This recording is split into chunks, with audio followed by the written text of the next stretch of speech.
So you're a leader, you're a CEO, maybe you're a manager, maybe you're a supervisor, you're an influencer of people. You've learned, haven't you, that leadership is hard, but sometimes, let's be honest, we make it harder than it needs to be. Here is one of the ways that we do that. Imagine now, this has probably already happened to you today. If not today, it's happened this week. Somebody comes up to you with a story. They come up to you with a problem or with a complaint of some sort, and it's kind of dramatic. This is going on, this person said that, this didn't happen, oh no. And it's kind of like their hair is on fire. It's a problem for you to solve. What do you do? Now, most of us who are in leadership positions like solving problems. We like it when something comes up, we can apply our creative skills to it, make a good decision, and the problem goes away. But what if we do that all the time, and as a regular result, we tend to solve the wrong problems? Here's something we can do that can make a big difference. When somebody comes to you with a problem or a complaint or a dramatic story, remember to do 4 things. 1, never believe the first report. In fact, if this is the only thing you do out of these 4 things, it'll make all the difference. This is one of those small changes you can make right away that makes a big difference, and it'll last for a long time. So that is, never believe the first report. Somebody tells you something, know that what you're being told is only part of the story. Now, I'm not saying people are trying to manipulate you. They might be. I'm not saying people are lying to you. They might be withholding part of the story. I'm not really saying all that. I'm just saying there's always more to the story. When someone comes to present a problem to you, there's much more going on than what is presented.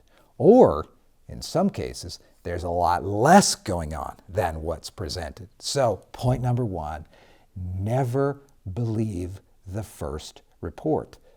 You can take this out for a test drive. You can try this when you're watching the news on TV. You can try this when you're reading an article in the Wall Street Journal. Doesn't matter. Never believe the first report.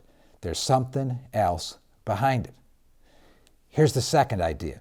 Make sure that you go to the source.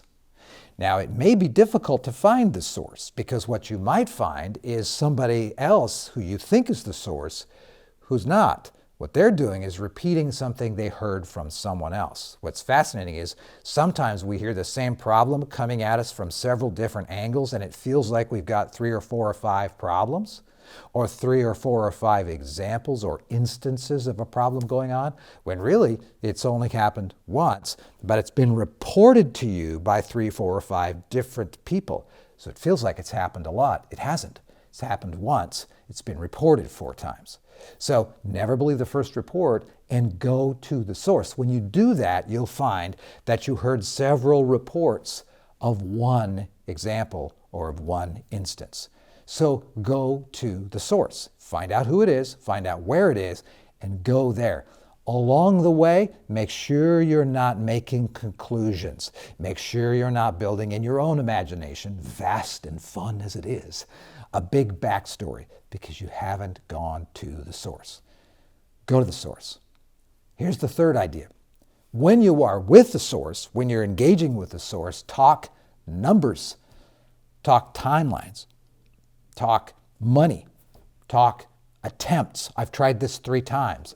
It feels like I've done this forever. That sort of thing. Use numbers. Now, numbers don't tell everything, but numbers help you get to the 4th point. Put the problem in its proper context. If something happened once for 5 minutes on a Tuesday, that is a very different context than if something happens once every Tuesday of every week for 12 years. So you see, use numbers to put it in its proper context.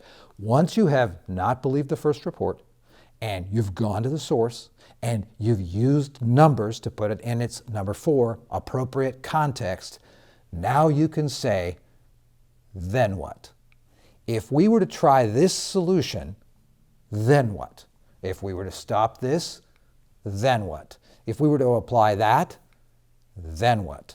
And make sure you ask that out loud of those involved in the problem, in solving the problem and in creating the problem. Make sure you do then what?